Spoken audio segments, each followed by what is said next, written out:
우리 마지막 요나서 말씀 오늘 마치려고 합니다. 여러분, 우리가 요나서를 그동안 쭉 보면서 요나서가 아주 독특한 말씀인데요. 3장으로 마무리되어도 되는데 오늘 4장이 남아 있습니다. 이 말씀을 묵상하는 가운데 하나님 주신 은혜가 무엇이냐면 그동안 우리가 선지자를 쭉 바라보면서 하나님의 말씀을 받은 선지자에게 집중되어 있고 다른 선지자들은 이렇게 마무리가 됩니다. 선포되었던 하나님의 말씀을 받아서 또 메시지를 들은 청중들이 어떻게 변화되는가, 말씀을 받아들이는가, 받아들이지 않는가, 여기가 주 관심사였죠. 그렇게 예언서들이 마무리가 되었습니다. 근데 요나서는 좀 다른데요. 독특한 점이 뭐냐면 말씀을 전한 선지자에게 4장이 또 하나님의 관심이 계속해서 집중해서 관심을 기울이십니다. 요나서 3장 우리 지난 시간에 니느웨 백성들이 회개하는 모습으로 요나 선지자가 하나님의 말씀을 대언함으로 그 백성들이 회개하는 사건이 나옵니다. 사실 3장으로 끝나도 됩니다. 자, 그런데 요나서는요, 니느웨 백성들의 회개로 3장으로 끝나지 않고 4장으로 이어집니다. 4장의 오늘 말씀을 보니까 니느웨가 회개하는 모습을 바라보면서 보고 있는 요나의 반응이 나오거든요. 그리고 그 모습까지 바꾸시려는 하나님의 질문으로 끝나게 됩니다. 사랑하는 여러분, 오늘 이 시간, 오늘 말씀을 통해서 나의 모습을 좀 점검할 수 있는 시간이 되기를 간절히 소망합니다. 요나서 4장 1절을 우리 같이 한번 읽어볼까요? 시작. 요나가 매우 싫어하고 성내며. 너무나도 재밌는 모습이 나와요. 특별히 요나의 이름의 뜻을 기억하십니까? 제가 첫 번째 시간에 요나의 뜻이 무엇이죠? 따라합시다. 비둘기. 비둘기라는 뜻입니다. 평화를 상징하는 비둘기, 온순함을 상징하는 비둘기. 이 요나의 이름의 뜻이 비둘기인데요. 이런 이름을 가진 요나가 지금 몹시 화가 나 있는 상태입니다. 화가 난 이유가 무엇일까요, 여러분? 요나서 3장 10절을 보니까 하나님이 그들에게 행한 것, 곧 그 악한 길에서 돌이켜 떠난 것을 보시고 하나님의 뜻을 돌이키사 그들에게 내리라고 말씀하신 재앙을 하나님이 내리지 않으시니까 요나가 그 모습을 보고 무척 화가 났습니다. 그러니까 니느웨 백성들이 어느 나라입니까? 아수르 수도죠. 원수 나라입니다. 죽도록 미워하고 싫은 사람들입니다. 근데 니느웨 백성들이, 그 미운 사람들이 회개하고 돌이키자 하나님도 그 모습을 바라보시고 하나님의 뜻을 돌이키세요. 그들을 구원해 주시고 용서의 길로 이끌어 주십니다. 근데 이것을 바라보는 선지자 요나는 그게 너무 싫어요. 너무나도 밉습니다. 그래서 지금 화가 나 있는 상태인데 여러분, 하나님의 마음은 어떨까요? 지금 요나는 몹시 성을 내면서 화가 나 있는 상태인 반면 하나님의 상태는 어떤 상태일까요? 하늘에서는 어떤 일이 벌어지고 있을까요? 우리 누가복음 15장 7절 말씀 우리 같이 한번 읽어봅니다. 시작. 내가 너희에게 이르노니 이와 같이 죄인 한 사람이 회개하면 하늘에서는 회개할 것 없는 의인 9으로 말미암아 기뻐하는 것보다 더하리라. 아멘. 10절도 한번 읽어볼까요? 시작. 내가 너희에게 이르노니 이와 같이 죄인 한 사람이 회개하면 하나님의 사자들 앞에 기쁨이 되느니라. 아멘. 우리 주님이 말씀하셨어요. 예수님이 말씀하시는데 여러분, 죄인 한 사람이 회개할 때 하늘에서는 천국잔치가 열리는 상태다라고 오늘 우리에게 말씀하십니다.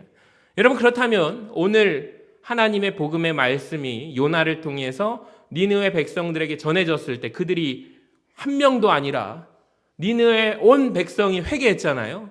자, 그렇다면 하늘나라에서는 어떤 일이 벌어지고 있습니까? 하늘나라 천국잔치가 분명히 일어난 줄로 믿으시기를 바랍니다.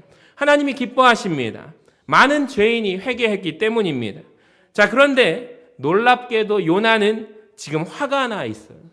여러분, 우리는 이 모습을 바라보면서 요나 한 사람을 비웃고 싶습니다. 아니, 선지자 중에 이런 선지자도 다 있네. 참, 이런 선지자도 다 있네. 이런 질문이 생깁니다. 여러분, 질문 한번 해볼게요. 요나가 예외적인 인물일까요? 놀라운 점은 우리가 성경을 묵상하다 보면은 요나는 예외적인 인물이 아니라는 것을 알게 됩니다. 성경을 보니까 죄인이 회개할 때요, 요나와 같은 반응을 보이는 사람들이 한두 명이 아닙니다. 여러 사람들이 나오죠. 생각보다 많습니다. 그것도 어떤 사람들이냐면 하나님을 잘 믿는다는 사람들, 먼저 믿었던 사람들이 이렇게 반응하는 모습이 나옵니다. 탕자를 한번 볼까요? 집을 나간 탕자가 집에 돌아왔습니다. 탕자가 참 나쁜 아들이죠. 아버지의 재산을 탕진했던 못된 아들입니다. 근데 니느웨의 백성들과 아마 같은 부류의 사람일 것 같아요. 근데 이런 탕자가 이리저리 고생하다가 결국에 아버지 집으로 회개하고 돌아오게 됩니다. 자, 그럴 때 놀라운 일이 벌어지죠. 잔치가 벌어집니다. 근데 이 잔치를 열 때 싫어하고 거부하고 탕자가 용서받는 것을 매우 싫어하는 한 사람이 등장하는데요. 누구냐면 그림을 한번 보시면 탕자의 형입니다. 가족입니다. 그러니까 아버지가 지금 탕자를 받아들이죠. 렘브란트의 그림인데요. 여기 보시면 빨간 옷을 입고 있는 항상 아버지 곁에 큰 아들, 아버지 말씀 앞에 순종하는 아들, 아버지가 뭐 명령하면 그대로 다 모든 것을 순종했던 아들. 그 형의 입장에서 보면 탕자는 나쁜 놈입니다. 자기는 아버지 곁에서 늘 아버지 실망시켜드리지 않고 아버지 곁에 있는 탕자의 형은요, 탕자가 다시 돌아온 게 못마땅하죠. 그래서 그림에 보시면 표정이 용서하는 아버지의 환한 인자한 모습과 달리 탕자의 형의 모습은 어둡습니다. 싫습니다. 근데 이 형의 모습 표정이 아마도 니느의 백성을 심판하시려고 하다가 뜻을 돌이켜 회개하는 모습을 보고 하나님이 용서하신 모습을 보았던 요나의 모습과 표정과 똑같다라는 것을 아십니까? 누가복음 15장에 보면은 예수님이 이 탕자의 비유는 직접 경험한 것을 바탕으로 말씀하십니다. 15장 1절에 보니까 모든 세리와 죄인들이 말씀을 들으러 가까이 나아올 때 바리새인들과 서기관들이 수군거려 이르되 이 사람이 죄인을 영접하고 음식을 같이 먹는다라고 말합니다. 그러니까 예수님 곁에 예수님 당시에 죄인과 세리들이 가득했습니다. 그러니까 남자 죄인의 대표가 세리잖아요. 여자 죄인의 대표는 창기들이었습니다. 항상 그 사람들이 주님 곁을 예수님을 쫓아다녔습니다. 이 모든 사람들이 니느의 백성과 같은 사람들이라는 거예요. 그런데 이들이 예수님께 와가지고 주님, 내가 주님을 믿음으로 말미암아 이전의 삶은 청산하고 내가 새롭게 살아가기를 원합니다. 그래서 주님께서는 그들을 용납하시고 받아들이시고 함께 식사 자리에서 음식을 같이 잡수시죠. 근데 성경에 보니까 역시 이 모습을 보고 좋아하지 않는 사람들이 등장합니다. 소위 잘 믿는다는 바리새인들과 서기관들이 너무나도 싫어합니다. 여러분, 요나의 모습은 곧 이스라엘의 전형적인 모습을 대표하고 있다라는 거예요. 여러분, 포도원 품꾼의 비유를 아실 겁니다. 포도원 안에서 아침 일찍이부터 열심히 일하는 일꾼들이 있었습니다. 먼저 이들은 구원받은 이들을 상징합니다. 근데 구원받지 못하고 선택받지 못하고 바깥에서 하루 종일 놀던 사람들이 나옵니다. 근데 마지막 순간에 1시간을 극적으로 남겨두고 그들이 그 안에 포도원 안에 들어오게 되죠. 구원받게 됩니다. 그리고 모두가 똑같이 주인으로부터 한 데나리온씩을 받게 됩니다. 여러분, 그 모습을 보고 뭐라고 말합니까? 먼저 온 사람들이 좋아할까요? 싫어할까요? 몹시 싫어합니다. 그러니까 요나의 이 모습은 예외적인 인물이 아니에요. 요나가 독특해서가 아닙니다. 이스라엘 백성들의 대표적인 전형의 모습입니다. 성경에 보면 요나와 같은 이 모습을 한 사람들이 너무나도 많다라는 거예요. 여러분, 먼저 구원받은 이들의 모습이 죄인이 나중된 자가 죄인들이 회개하고 하늘나라에서는 천국잔치가 벌어지게 되지만 하나님과 같은 마음을 갖고 있느냐라고 질문한다면 결코 그렇지 않다라는 거예요. 여러분, 그렇다면 우리도 냉정하게 한번 우리 자신을 점검해 봅시다. 나는 어떻습니까? 여러분 어떠십니까? 여러분이 죄인 한 사람이, 한 영혼이 회개할 때 정말로 뛸 듯이 기뻐하시나요? 잃어버린 영혼 하나가 주님 앞에 돌아오는 것이 정말 잔치 열 만큼 기쁜 일일까요? 우리는 진단해 보아야 합니다. 솔직히 우리는 요나처럼 분을 내거나 성을 내지는 않지만, 싫어하지는 않지만, 그렇다고 하나님처럼 하늘나라 천국 장치를 벌 만큼 열 만큼 우리는 기뻐하는가? 그렇지 않다라는 것입니다. 하나님의 기쁨에 동참하는 은혜가 있기를 주님의 이름으로 간절히 축원합니다. 그러니까 세례받는 영혼, 정말로 예수를 영접하고 이전의 삶이 아닌 내가 이제는 예수님을 영접하고 주님과 동행하겠습니다라고 결단하는 세례식이 이루어질 때 우리 모든 성도들도 기뻐하는가? 아니면 하필이면 세례식이 있음으로 말미암아 예배 시간 한 20분 늦게 끝나게 생겼네라고 생각하는가? 여러분, 우리가 한번 고민해 봐야 한다라는 거죠. 요나가 기도합니다. 4장 2절을 보세요. 여호와께 기도하여 이르되 여호와여 내가 고국에 있을 때 이러하겠다고 말씀하지 아니하였나이까? 그러므로 내가 빨리 다시스로 도망하였사오니 주께서는 은혜로우시며 자비로우시며 노하기를 더디하시며 이내가 크시사 뜻을 돌이켜 재앙을 내리지 아니하시는 하나님이신 줄을 내가 알았나이다. 여러분, 근데 이 말씀을 잘 보면 요나의 말투가 따지는 어조라는 것을 아십니까? 놀라운 것은 2절 앞부분에 보면 분명히 이건 뭐래요? 요나가 지금 뭐 하고 있어요? 기도하고 있다라는 거예요. 여호와께 기도하여 이르되, 여러분 여기에 짧게 요나서의 4장까지 이루어진 요나서 안에 요나의 기도가 몇 번 나올까요? 지난번에 제가 소개했죠? 물고기 뱃속에서 드리는 기도가 나와요. 이게 첫 번째 기도예요. 물고기 뱃속에서 요나서 2장에서 자기가 위험에 처해 있을 때 요나는 이미 하나님 앞에 기도한 바가 있습니다. 2장 1절을 한번 보실까요?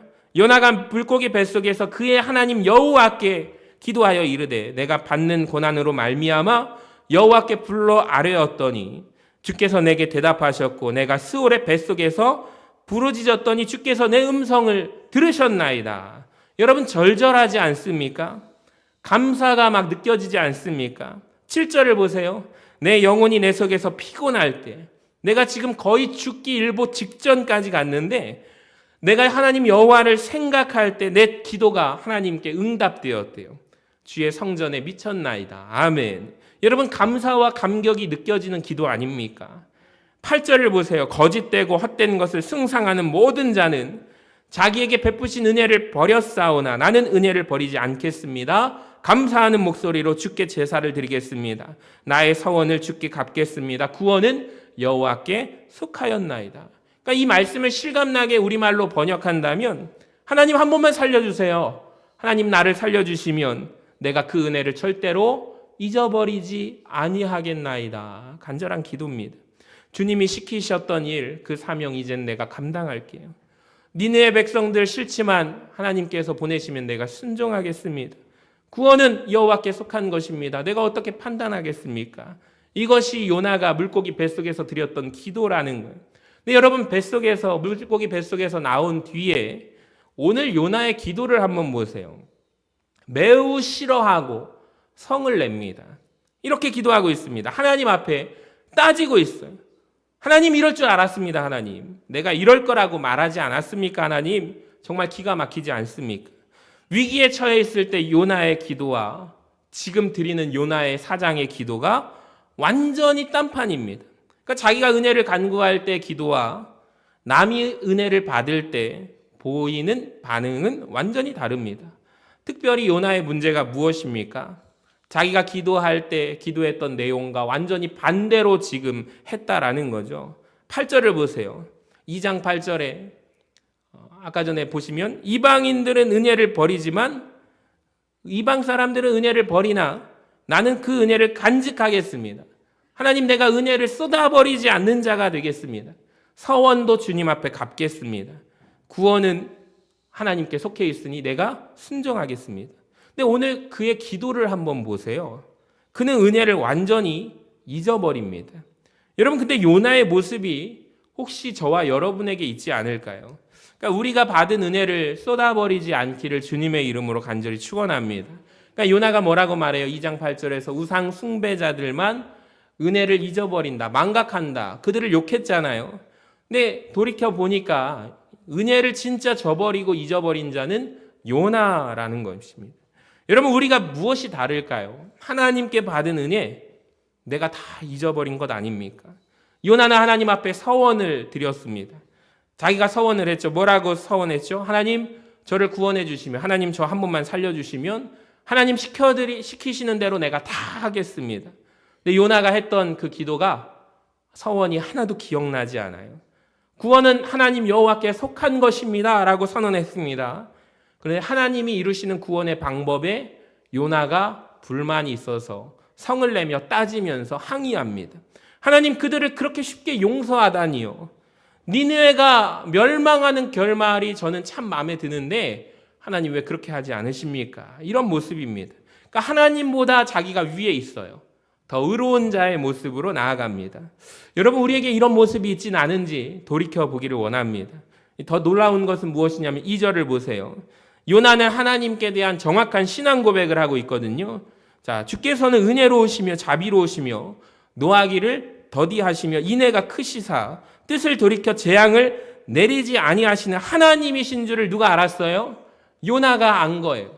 그러니까 요나가 지금 하나님에 대해서 정확하게 고백하고 있어요. 하나님에 대한 신앙 고백이 아주 정확합니다. 이게 왜 정확하냐면요. 율법을 아주 잘 알고 있었기 때문입니다. 출애굽기 34장 5절을 한번 보세요. 하나님에 대한 자신의 소개가 나오는데요.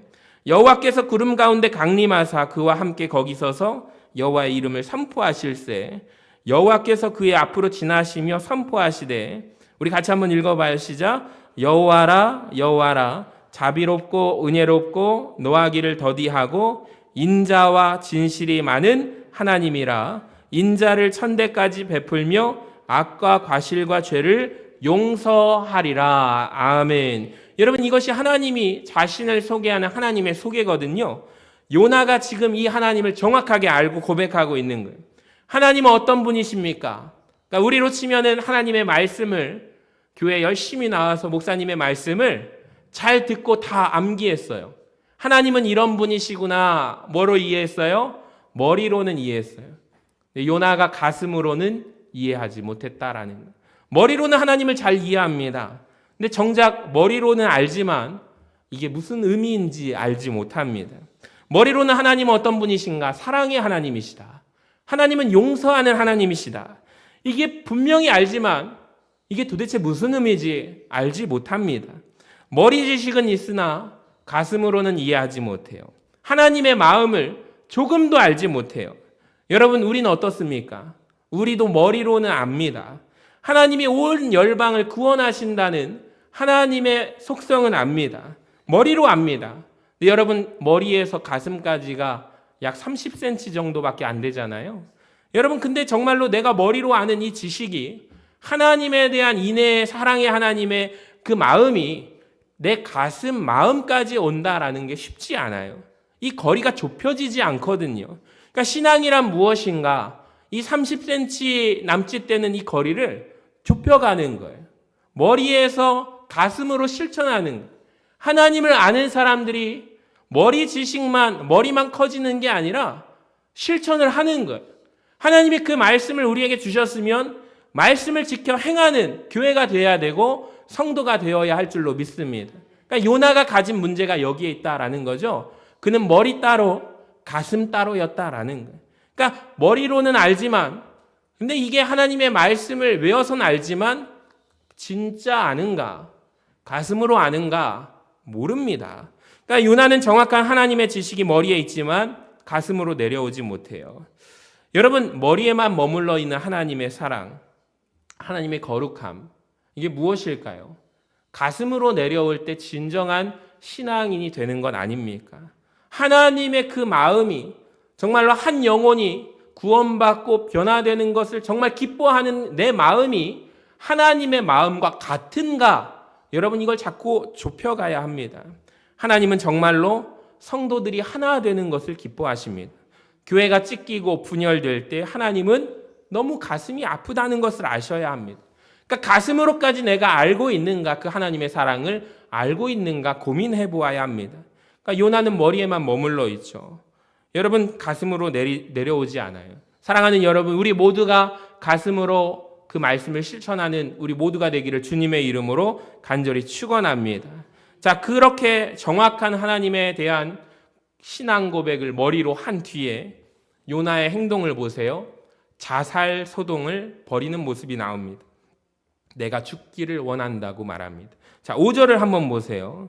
5절 우리 같이 한번 읽어봅니다. 시작. 요나가 성읍에 나가서 그 성읍 동쪽에 앉아 거기서 자기를 위하여 초막을 짓고 그 성읍에 무슨 일이 일어나는가를 보려고 그 그늘 아래 앉았더라. 아멘. 자, 이 말씀을 좀 띄워주세요. 여러분, 이 말씀을 잘 보시면 주목할 표현이 무엇이냐면 요나가 니느웨 성읍에서 어떻게 했대요? 나갔대요. 여러분, 요나의 발걸음이요, 요나가 걸어온 인생의 궤적이 참 재밌어요. 하나님이 가라고 했잖아요. 어디로 가라고 했어요? 니느웨로 가라라고 했습니다. 그렇다면 요나의 사명지는 어디입니까? 니느웨입니다. 자, 그런데 요나가 처음에 사명지와 반대인 어디로 가죠? 다시스로 향하는 배를 타고 가죠. 그러니까 요나의 인생의 발걸음은 도망칩니다. 그러다가 하나님의 은혜로 다시 사명의 자리, 지금 니느웨로 와 있다가 돌아왔잖아요. 그런데 이제 다시 또 4장 5절에 보니까 이 니느웨를, 사명지를 이탈을 해요. 떠납니다. 근데 그렇게 멀리 가지는 않아요. 그 근처에 앉아서 니느웨 성읍이 잘 보이는 곳에 자리를 잡고 앉는 모습이 나옵니다. 요나는요, 도망자에서 사명자로, 그리고 방관자로 나아가게 됩니다. 자, 요나서 1장 2장에서 요나는 도망자였죠. 3장에서 사명자입니다. 이번에는 방관자의 모습이 나와요. 그러니까 하나님의 일에 그가 더 이상 동참하는가? 동참하지 않고 다만 어떻게 돌아가는가 관찰하는 자가 됩니다. 여러분, 우리가 이 표를 한번 보세요. 도망자에서 사명자로, 방관자로. 나는 어디에 지금 머물러 있나요? 나는 어떤 단계에 있습니까? 여기 앉아 계시지만 이 중에 하나님의 뜻과 반대되는 인생을 걸어가고 계시는 도망자들도 계십니다. 이 중에 하나님께서 가기를 원하시는 곳, 내가 사명자의 발걸음으로 나아가는 분들도 계십니다. 근데 그러나 이 중에는 이것도 저것도 아닌, 도망가지도 않았는데 근처에서 요나처럼 빙빙 돌면서 방관하는 분들도 계십니다. 여러분, 바라기는 이 교회의 사명자가 되시기를 주님의 이름으로 간절히 축원합니다. 바라옵기는 방관자 되지 않기를 소망합니다. 여러분, 교회에서 방관자 되시면 안 됩니다. 어디 어떻게 하나님이 한번 일하시는가 보자, 진짜로 보는 자가 되셔야 합니다. 요나는 지금 어떠냐면 방관자거든요. 똑같이 보는 것 같으나 여러분 아닙니다. 하나님의 뜻을 보는 자가 사명자예요. 사명자는 하나님이 보는 게 내 눈에 보여요. 사명자의 눈에는 하나님의 마음이 보입니다. 근데 요나는 지금 방관자거든요. 니느웨가 멸망하기를 바라는 마음이기 때문에 그의 눈에는 하나님 마음이 보이지 않습니다. 하나님이 보고 계시는 니느웨 백성들의 영혼마저 보이지 않습니다. 여기 보시면 하나님이 보고 계시는 좌우를 분별하지 못하는 12만 명이나 되는 어린 아이들. 그러니까 좌우를 분별하지 못하는 것이 무엇이냐면 2살 이하의 어린 아이들을 말합니다. 저도 자녀를 키웠는데 아이들이요, 좌우를 알까요? 이렇게 꼬꼬마 때, 아기 때 신발을 신겨주면 왜 항상 짝짝이로 신는지, 그것도 잘 신고 잘 걸어갑니다. 그러니까 알려줘가지고 그 다음부터 크면은 왼쪽 신발은 왼쪽 발에다 끼는 거야. 그러면은 알았대요. 근데 그 다음날 보면은 또 짝짝이로 신고 있어요. 너무나도 웃긴 거예요. 여러분, 좌우를 분별하지 못하는 2살 이하의 그 아이들, 그 영혼들, 하나님의 눈에 들어오는데 요나의 눈엔 지금 안 보여요. 여러분, 정확합니다. 이 교회 사명자로 계시는 분들은 보이는 게 있어요. 우리 교회에서 해야 할 일이 보여요. 사명자의 눈에는요, 우리 교회 구석구석마다 해야 할 일이 보여요. 희한합니다. 근데 방관자의 눈에는요, 우리 교회에서 해야 할 일이 보이지가 않아요. 아무것도 보이지가 않습니다. 여러분, 점검해 보시기를 바랍니다. 사명자일 때 하나님이 보여주시는 것이 눈에 들어옵니다. 바라기나 여러분 눈에 하나님의 마음이 보이기를 주님의 이름으로 간절히 축원합니다. 자, 요나가 진짜 웃긴데요. 하나님이 보여주시는 게 보이지 않고 기다리는데 무엇을 기다리는가? 무엇을 기다리죠? 니느웨가 어떻게 되기를? 멸망하기를 기다립니다. 여러분, 질문 한번 해볼게요. 니느웨가 멸망하기를 며칠을 기다렸을까요? 혹은 며칠을 기다릴 작정으로 요나가 지금 초막을 지었을까요? 초막을 지었다라는 것 자체가 내가 여기에서 눈 붙이고 자겠다라는 의미잖아요. 여러분, 요나가 며칠 동안 기다리고 초막을 지었을까요? 3장 4절을 한번 보세요. 우리 같이 한번 읽어봐요. 시작. 요나가 그 성읍에 들어가서 하루 동안 다니며 외쳐 이르되 40일이 지나면 니느웨가 무너지리라 하였더니. 아멘. 그러니까 그렇다면 요나가 앞으로 며칠을 기다려볼 목적인 거죠? 40일을 기다릴 작정으로 지금 초막을 지은 거죠. 여러분, 그렇다면 요나가 백성들에게 회개하라라고 외친 시간은 며칠이었죠? 하루였죠. 하루만 전했습니다. 망하기를 기다리는 시간은 40일을 작정을 합니다. 저는 이 말씀을 보면서 거꾸로 돼야 되는 것 아닌가? 하나님의 일을 하는 데는 요나가 쓴 시간은 하루입니다. 사람을 살리는 시간은 하루였습니다. 근데 사람이 죽는 것을 지켜보는 시간은 40일이라는 거예요. 그 시간을 투자할 의향이 있습니다. 사람을 살리는 데 쓰는 에너지보다 요나가 쓰는 에너지는 죽이는 에너지다라는 거예요. 그러니까 요나는 참 불쌍한 영혼이죠. 바뀔 게 많은 사람입니다. 하나님께서 니느웨 백성들보다도 요나를 궁극적으로 바꾸시기를 원하십니다. 그래서 요나에게 이 사명을 맡기셨다라는 거예요. 여러분, 요나가 여러 가지가 바뀌었지만 여전히 안 바뀌고 있는 것이 있습니다. 그래서 하나님께서 여러 가지를 예비하시죠. 지난 시간에 한번 복습을 해볼까요? 4가지를 예비하셨는데 첫 번째는 무엇입니까? 물속에 빠졌던 큰 물고기를 예비하십니다. 1장 17절에 큰 물고기를 예비하시죠. 근데 오늘 4장 6절에 보니까 무엇을 예비하십니다? 박넝쿨을 예비하시죠.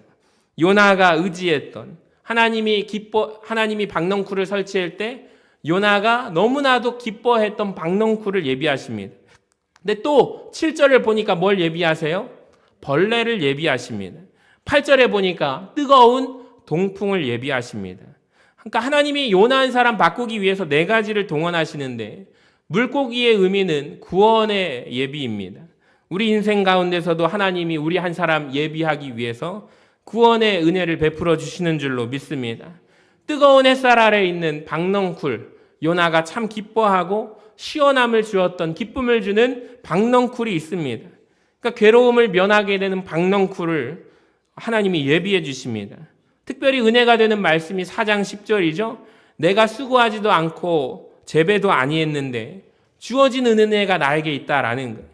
여러분 한번 보세요. 우리 인생에도 추수감사절을 맞이하는 가운데 내가 열심히 노력도 안 했는데 수고도 안 했는데 내 인생에 허락하신 여러분 박넝쿨이 있다라는 것을 여러분 발견함으로 기뻐하시는 우리 모두가 되시기를 주님의 이름으로 간절히 축원합니다. 그러니까 박넝쿨은 무엇이냐면 하나님의 은혜를 상징해요. 근데 너무나도 감사합니다. 이 2가지만 되어도 감사한데 하나님이 뭐 또 예비하세요? 벌레를 예비하시고 뜨거운 동풍을 예비하십니다. 그러니까 벌레는 무엇이냐면 다 갉아먹잖아요. 우리에게 주셨지만 그것을 빼앗아가는 것도 있다라는 거예요. 또 하나님은 뜨거운 동풍이 있습니다. 괴로움을 주는 것입니다. 이것을 우리에게 주시는 이유는 무엇일까요? 하나님, 요나에게 2가지만 예비하셔야 되는 것 아닙니까? 물고기와 박넝쿨만 예비하셔야 되는 것 아닙니까? 구원만, 좋은 것만 주셔야 되는 것 아닌가요? 여러분, 그런데 그 2개를 주었을 때 요나가 바뀝니까? 바뀌지 않더라는 거예요.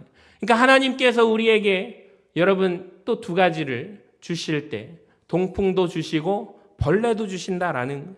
여러분, 빼앗김을 당한 후에 하나님이 그를 교훈하게 하십니다. 여러분, 우리도 마찬가지입니다. 때로는 어려운 것들이 있지만 여러분 기뻐하는 것들이 있지만 빼앗길 때 여러분 하나님이 거두어 가실 때 낙심하고 성내는 좌절하는 요나의 모습이 우리의 모습과 같다라는 거예요. 여러분, 근데 꼭 기억하시기를 바랍니다. 우리 한 사람을, 요나와 같은 한 사람을 신앙인으로 세우시기 위해서 하나님은 우리에게 4가지를 예비하신다라는 거예요. 좋은 것뿐만 아니라 벌레와 뜨거운 동풍도 예비하신다라는 거예요.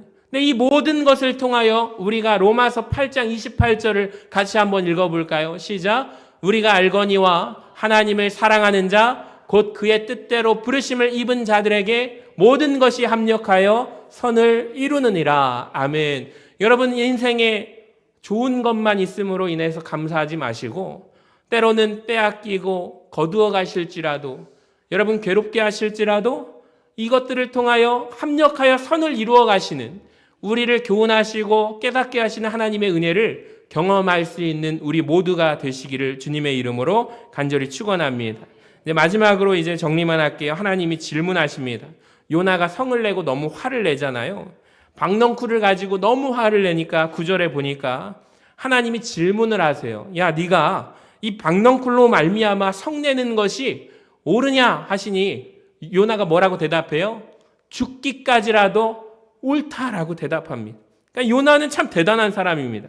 10절을 보세요. 네가 쓰고도 하지 않았고 재배도 하지 않았는데 이 하룻밤에 난 박넝쿨을 네가 아꼈는데 하물며 이 니느웨 성읍에 좌우를 분별하지 못하는 영혼들이 이렇게 많이 있다니 내가 어찌 아끼지 아니하겠느냐. 그러니까 하나님이 이런 말씀을 하시는 거예요. 너는 박넝쿨을 아끼지 나는 수많은 영혼들을 생명들을 아낀다라는 거예요.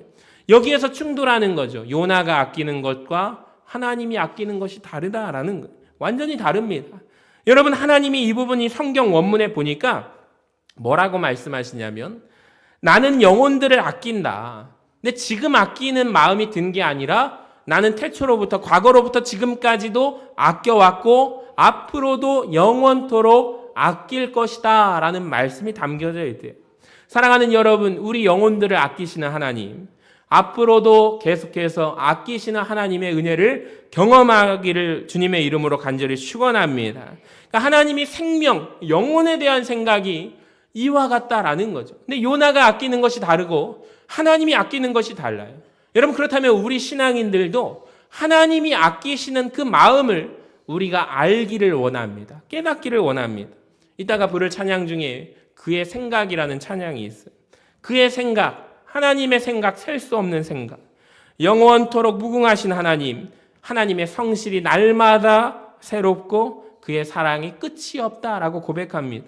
그러니까 하나님이 영원토록 우리를 아끼신다라는 게 너무 감사하지 않습니까? 하나님이 오늘 요나서를 통해서 우리 모두에게 질문하세요. 너는 무엇을 아끼고 있느냐? 여러분, 우리가 혹시 아끼는 것이 박넝쿨 아닙니까?